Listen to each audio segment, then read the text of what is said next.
orm a bheith seo nuts agus an leabhar áling seo áthiola going the Wild Scribes.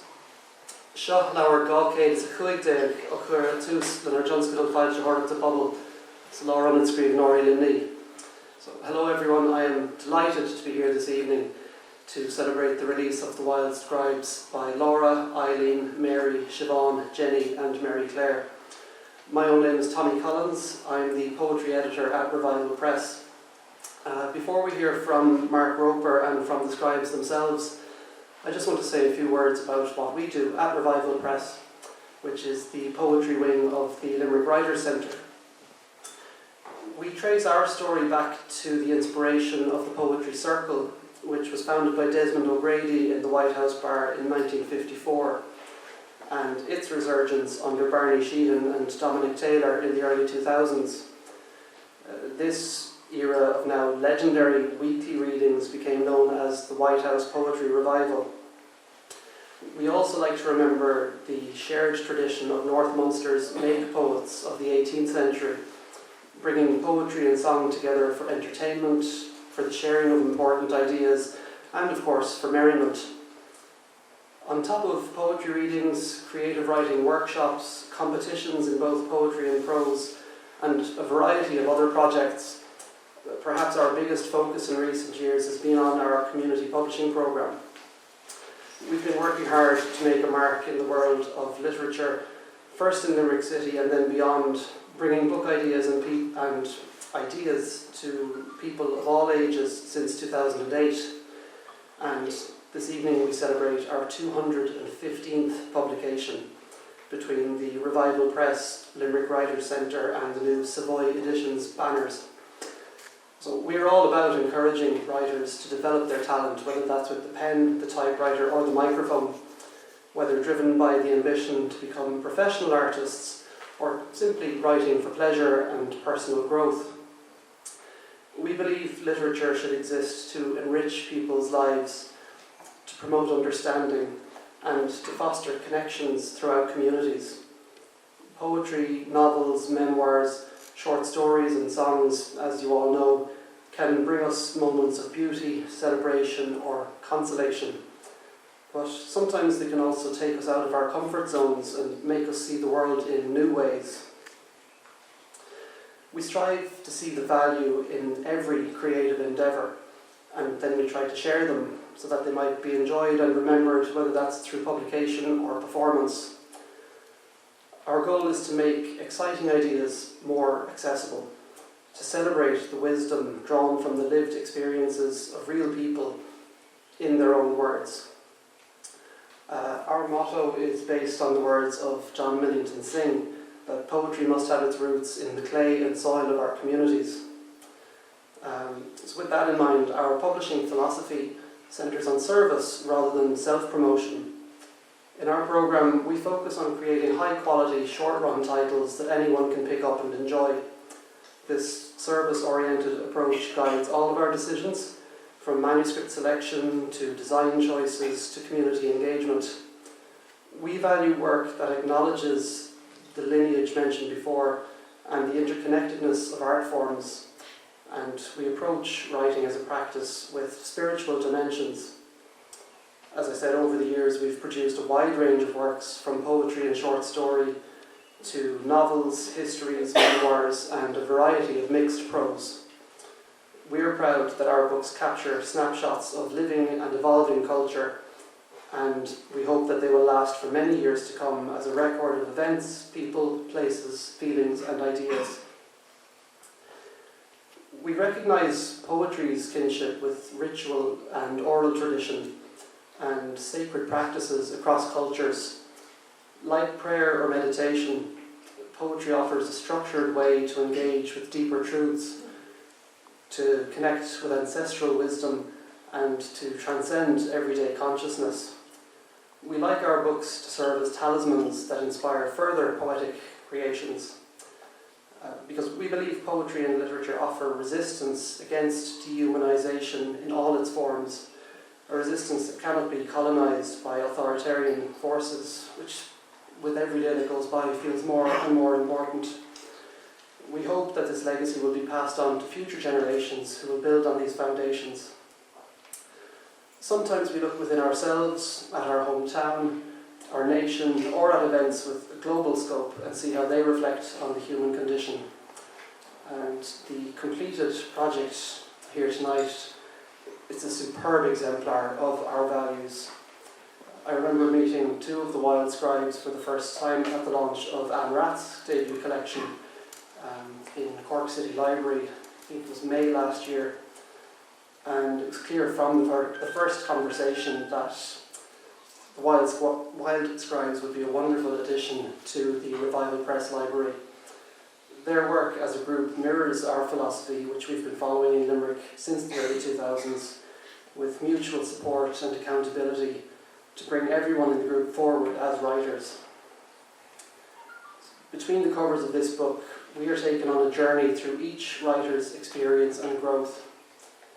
Every section contains a personal essay and 10 or so poems, giving each writer a showcase for their own unique voice. We can see how some pieces came in response to the world around us, to the home place, while others grew out of creative prompts and writing challenges. There's a great sense of hope that others, perhaps people here tonight or anyone else who manages to hopefully pick up a copy, that they will take these words and learn from them and then feel empowered to embark on their own artistic journeys. So with all of that said, on behalf of Revival Press and the Limerick Writer Centre, Gurb Míle Maith Agáibh for choosing Revival Press as a home for your poetry. And I'd now like to introduce Mark Roper to formally launch the collection. For anyone who's not familiar with his work, Mark was born in Derbyshire, England, and moved to Ireland in 1980. His debut collection, The Hen Ark, won the 1992 Alderburgh Prize for Best First Collection. Since then he has had multiple collections shortlisted for numerous awards, and his collaborative work has included projects with photographers, painters, choreographers and opera. An experienced creative writing teacher, he lectured for 32 years with the Kilkenny Liberal Studies Group, and his latest collection, From the Japanese Gardens, was released last year by the Robin Press. So everybody, please welcome Mark Roper.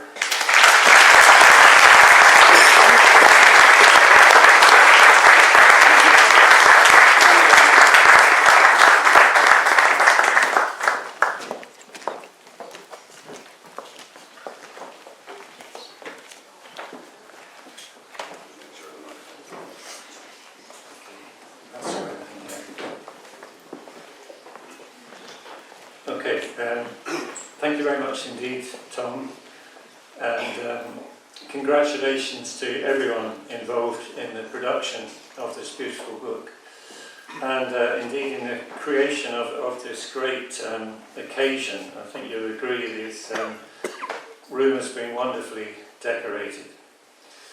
I'm very happy and honoured to be asked to launch the Wild Scribes. I should say that unfortunately for personal reasons Eileen Atchison can't be with us tonight, but the poet Annette Condon has kindly agreed to read her poems when it comes to it. I should say I've known several of these wild women for some years now. I don't know what you're laughing at. Jenny and Eileen have been kind enough to include me in some of their ventures, such as Applefest and Solstice, Darkness into Light. And the Wild Scribes seem to spend quite a lot of their time in the woods. They haven't yet invited me there, but I'm sure that's only a matter of time. I mention that kindness and generosity because what immediately struck me looking through the book is that it really is a very kind and generous offering. Most collections of poetry are just that, collections of poems between two covers. But here you have a general introduction, have an introduction by each poet to their selection of poems. And at the end of the book you've got several pages of thoughtful, useful insights and encouragements. So I think any reader will find themselves included in this book, and will find great encouragement and advice about writing. And that's important. It's a big step to take, to trust yourself to write, to take yourself seriously enough to write, then to trust another person or persons enough to show them what you've written. And I think this book shines with the promise of that trust, and with what I might say all the various C words: care, concern, community, cooperation, consideration, creativity, compassion. It's lovely to read the individual introductions, the accounts of how each poet came to writing. We find out about the creativity of parents and grandparents, good and bad teachers, and how the group actually came together as a group.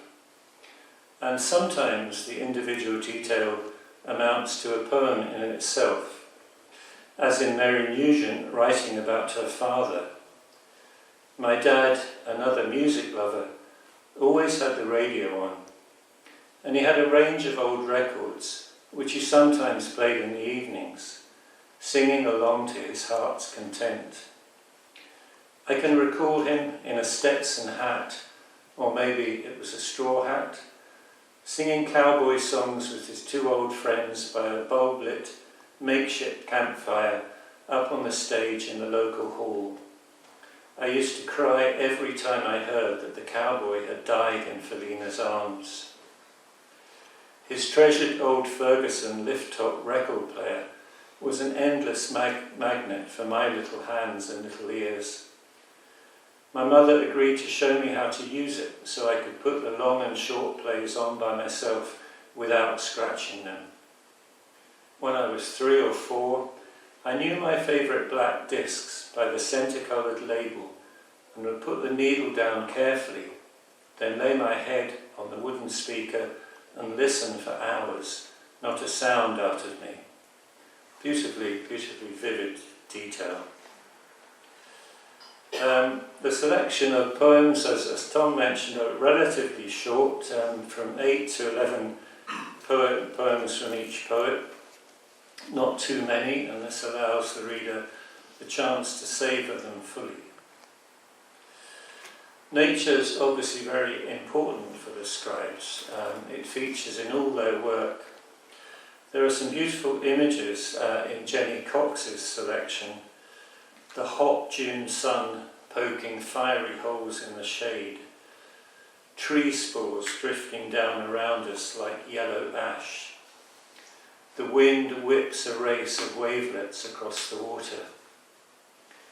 And overall in Jenny's work there's a consistent, careful observation at work of a cherry red, perished hair tie, of a woman on a train in Holland, in a poem which builds up to and earns its resonant last line, "We are all seeking the light." Strong endings are a feature of Laura Cotter's work as well, in a poem about her grandmother, God-fearing, mass-going, you had your own traumas, birthing twins at home in the 1940s. The little girl won't make it, but she did. Her twin brother didn't. His name was Sean. Another poem ends, "To the south lie my children's ancestors, at rest in granite lines." And I love the way in birthing ritual how the labour is our labour, mother and child's. Eileen Acheson has a poem called I Wonder, and her work is full of wonder, life-affirming wonder. I love these 2 verses from a poem about her mother called Ironed Out Mother. Your hands in your last days would fret at clothes and bed sheets, the same hands that cooked, washed, ironed. You were an ironing queen. Even the dishcloths didn't escape. I know you wished I would climb up on your ironing board so you could scorch my tongue. My first poem, aged 6, was scribbled on the back of your red wooden ironing board. And there's a beautiful close to her final poem, Scribes Outside Time at Donaghmore. We smell the last of the honeysuckle. Thistle seeds flit, float, fly past 6 pairs of eyes, thousands of wishes. As befits the fact that Mary Nugent is a singer, we find more use of rhyme in her poems. I love these images in unbreakable thread, herbed onion smell and hot butter river. And also the last 3 stanzas of Friend. When I'm worn from trying to understand the complications of other souls, you restore the knotted rope to a fragile chain of gold, one that sits easily on my neck and rolls kindly over my collarbone. I think rolls kindly over my collarbone is beautiful. There's also the final verse of Porus. I'm a carved cave of chronicles now, pillars, stalagmites, calcium core, uniquely changed by all that enters, the leaked, the unbidden, the welcomed, the gold. Mary Clare or Molly Heffernan's selection starts with a beautiful tribute to a visitor to her grandfather's shop, a man called Mike Sweeney. Don't let them put boots on you, he says to her.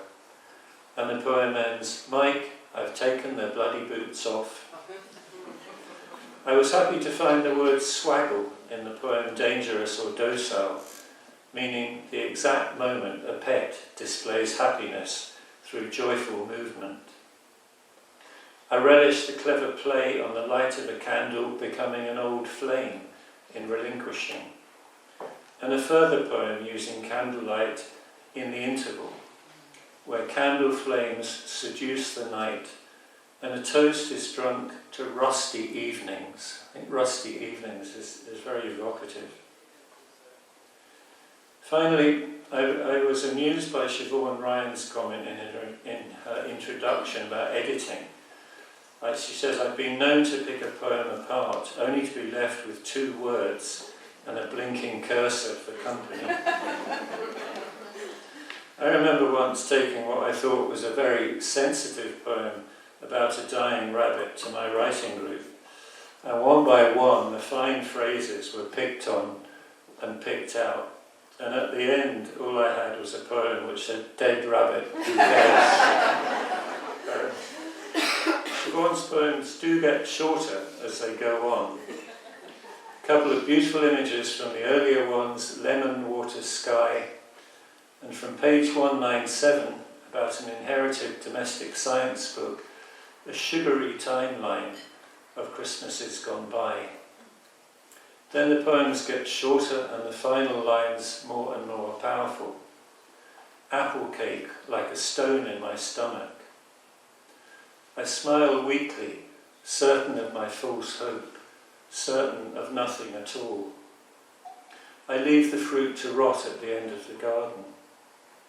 And in her last poem, I can't believe how much I love you, I still do, where I still do is actually crossed out. Siobhan's inner editor, it seems to me, is doing a great job. So I've only hinted at the riches in this book.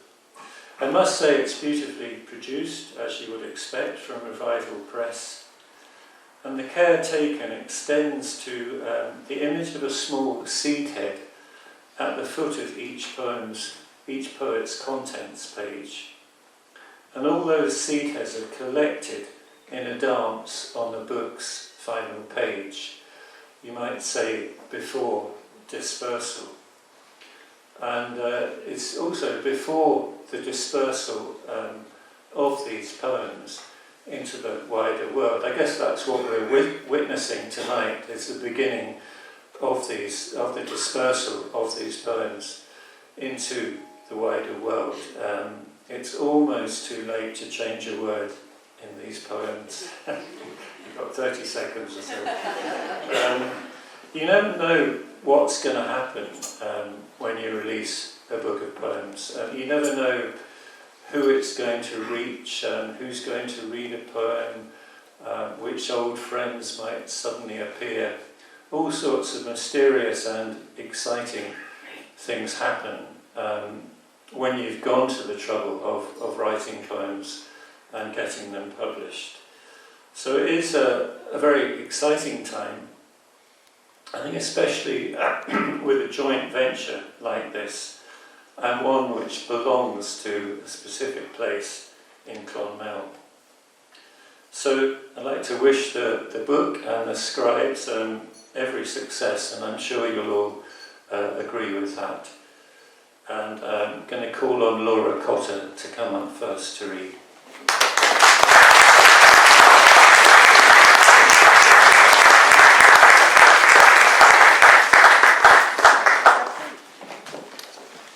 Free there. Is that free? There's one there.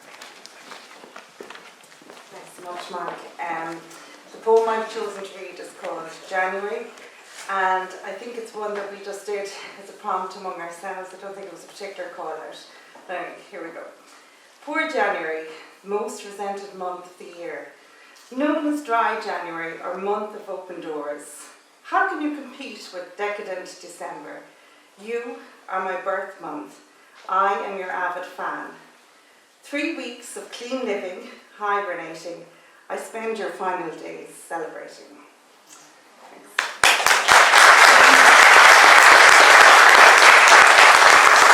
I'd invite Annette up to read for Eileen. Oh, she's there.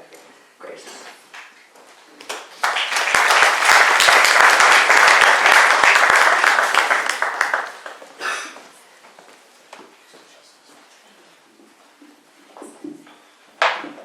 I'm sorry I'm only a shoe-in, but I'm very honoured to be amongst all these wonderful poets and to read Eileen's beautiful words.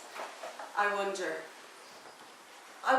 if, like me, you struggle to flow, like the river struggles on its journey to the sea. If there are days that refuse to dance, when life feels heavy on your shoulders, pulling your spine out of alignment. I wonder if the sun goes away, leaving days grey with loss and eyes blurred with salted tears. If sometimes your fears are velcroing onto your heart, while compliments are falling from you like raindrops off a duck's feathered back. I wonder if you can say supercalifragilisticexpialidocious, yet struggle with words like trust, calm, safety, ease. Do you ever hide from being seen and known? And is that children's game of peekaboo? Now you see me, now you don't. Exhausting for you too. Do you ever make mistakes like putting petrol in a diesel car? Or forgetting how wonderful you really are? Can you now begin to create escape havens of kind, clear thoughts? Reach into oceans of warm, joyous feelings. Weave a vibrating cord of love round your heart. Sing it a lullaby until it goes in deep. I wonder if, like me, you are thimbleful by thimbleful, gathering strength as the river within you flows safely home to the sea.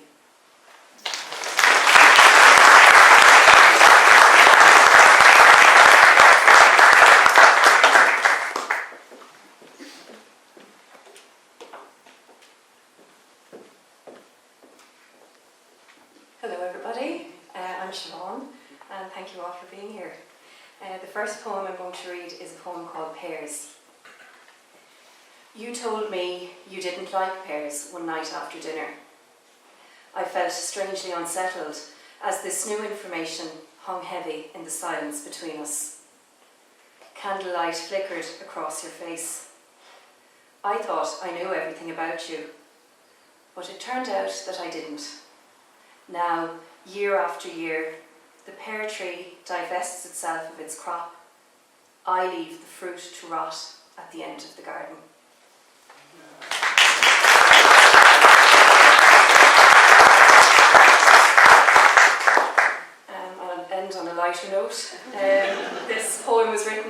response to a call out themed Darkness into Light. And I begin with a much loved quote from Leonard Cohen: "There is a crack in everything, that's how the light gets in." Winter solstice, the longest night, my birthday. I worked in the garden under a lemon water sky, waged war with my secateurs on the wild ivy smothering the walls. How curious that I should choose this task today of all days. But as I pried tendril after tendril from grey stone, I began to see the light filter through, and that was the greatest gift of all. Thank you.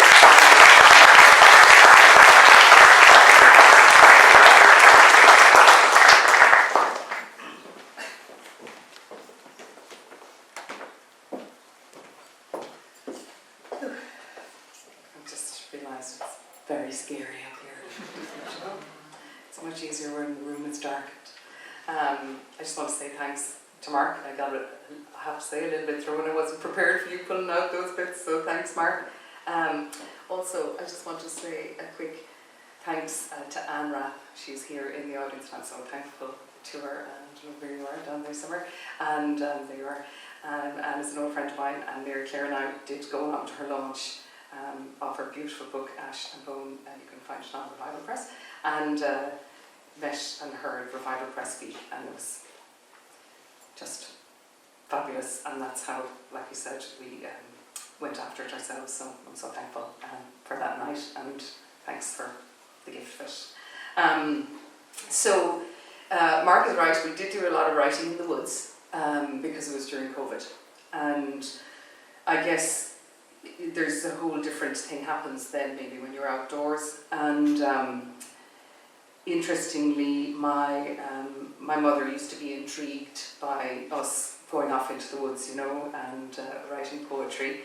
And she called, we were in the woods one Sunday morning for a number of hours, and she called down to me for a cup of tea afterwards to ask how we got on, and I was telling her that we were having a big chat about mothers that day, and I got a lovely opportunity to say to her how thankful I am to her and what a great mom she's been. And would you believe, my mom passed away the following Wednesday, very suddenly. And so I had never written a poem about her, and then there was a call out for the theme rituals. And like Mark was saying, there's an awful lot of power in rituals, we all have them, and so this is the poem I wrote in response to the call out rituals, and I'll dedicate it to my mother. So it's called The Unbreakable Thread. The strongest, longest darning needle had a special place in the cushion-topped sewing box. It lay gently beside a spool of assertive black thread, the kind you would never tear with your teeth, the kind to brand your palms if you tug-of-warred it, the kind you could use to replace your fishing line. I loved the herbed onion smell in the kitchen on Christmas Eve. I can still see my mother's elegant, slender fingers topped by crescent moons as she crumbed the parsley-flecked snow in a basin. I longed to pour the hot butter river from the small, heavy aluminium pot, watching as the bread was mixed and coated and clad before my mother sealed and seamed it away with the shining needle and the unbreakable thread.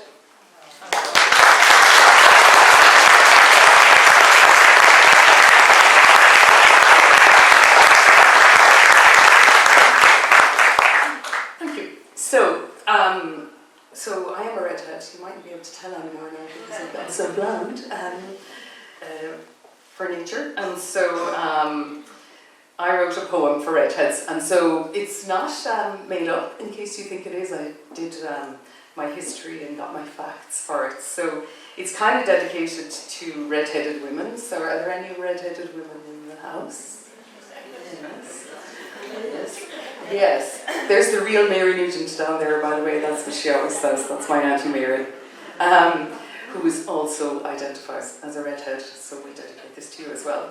So, for you, And Christine, I see you. Yeah. Cursed and unlucky, they feared our mutant blood. Burned the vampire from our souls on pyres of flaming wood. They sacrificed our bones, hair hidden under hood. I guess the world always fears what is misunderstood. I stand among you now, from Auburn, Maine to palest toe, fiery when the wild is calling, gentle when the day lays low. We are the burning ladies with blood of witches old. We are made unlike the others. We are creatures of fire and snow.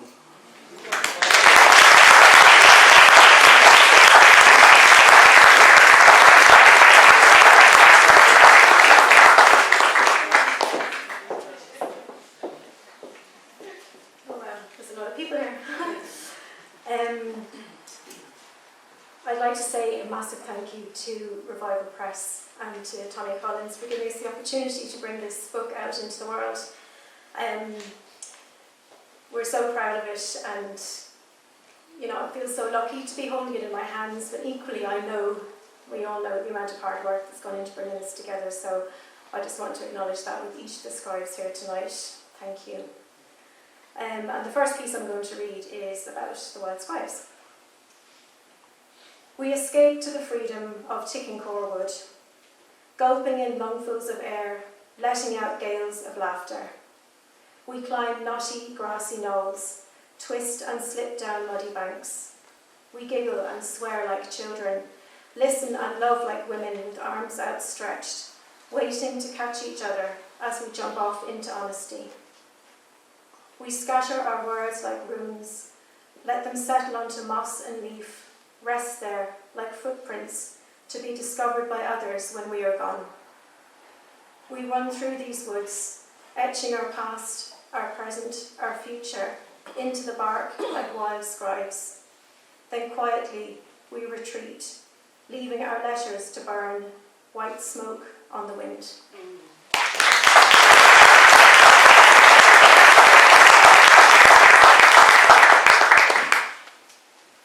This next poem is called Danny Denton's Damp Dystopian Ireland. It's a bit of a mouthful. This was inspired by a novel written by Danny Denton. He's an Irish writer. It's called The Early King and the Kid in Yellow. And it is a dystopian novel set at the backdrop of a very wet, kind of semi-underwater Ireland. It sounds depressing, but it's a very good book. Anyway, it inspired this, and I just thought, given the weather we've had over the last few weeks, it's probably an apt one to read. So, the grey day turns to rain.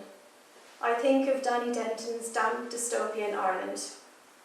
Our future, soggy and soft, surfaces with no purchase for the wet-shoed squelches of soft-bellied walkers, venturing out from stuffy houses, their drooping mouths pumping fresh breath into overfed flesh. Slick apple trees bear black-spotted offerings again, and a greening damp creeps up our walls, softening the plaster. Our future? A bloating, moulding, puckering mush, and more rain than we can shake a stick at.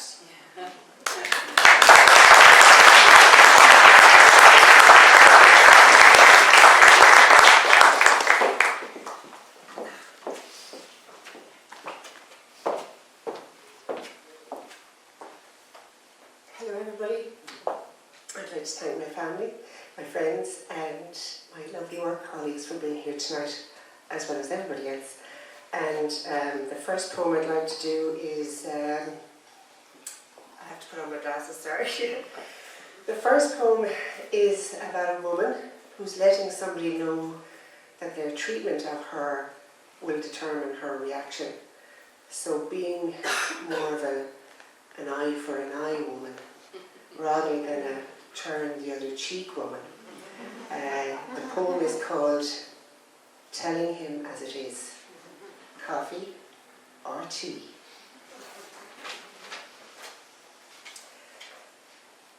you treat me like a mug, even if you think I look like a mug, even if sometimes I act like a mug, and you callously drain my insides, it's possible you may choke on dark coffee, burnt and bitter.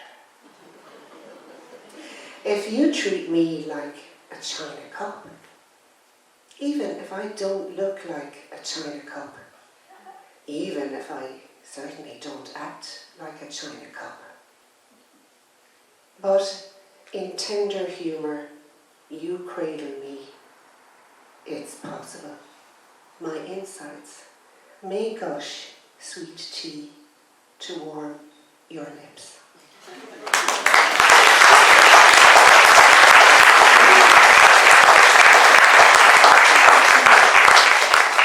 So although I come from a little village called Grange, originally the village of Newcastle is very dear to my heart, as are many of its people.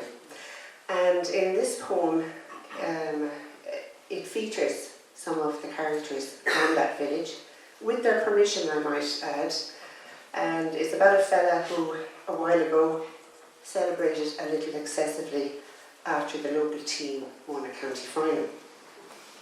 So there's a bit of drinking, there's a bit of GAE, and there's a bit of other stuff in there, and I'd like to dedicate this poem tonight to the under-15 Newcastle team who did win a county final, and one of their managers is here tonight. So this poem is called Epic County Final. God only knows how he got home last night, waking up, wrapped up in the county flag. But it isn't every day a village wins a county final.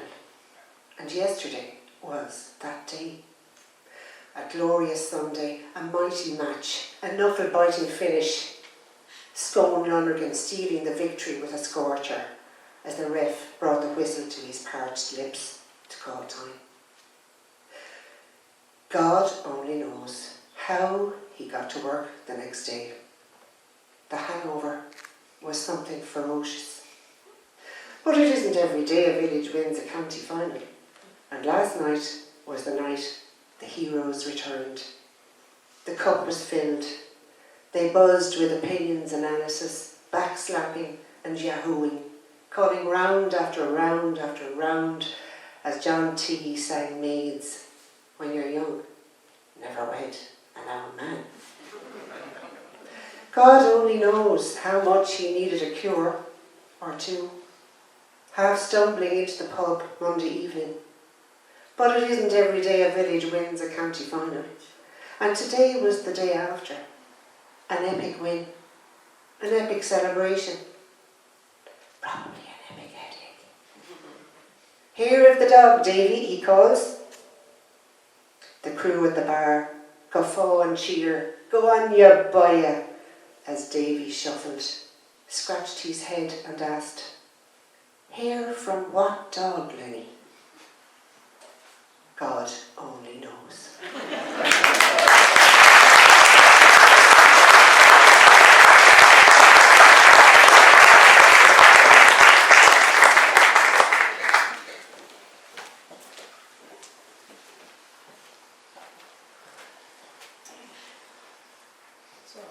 Not to be the referee who blows the final whistle on this lovely evening, but just to say thanks and congratulations again to the Wild Scribes for sharing their words tonight and in print. Thanks as well to the Raheen House Hotel for this absolutely beautiful venue, the lighting, everything about it, the sound system. It's great to have a lunch in a place like this.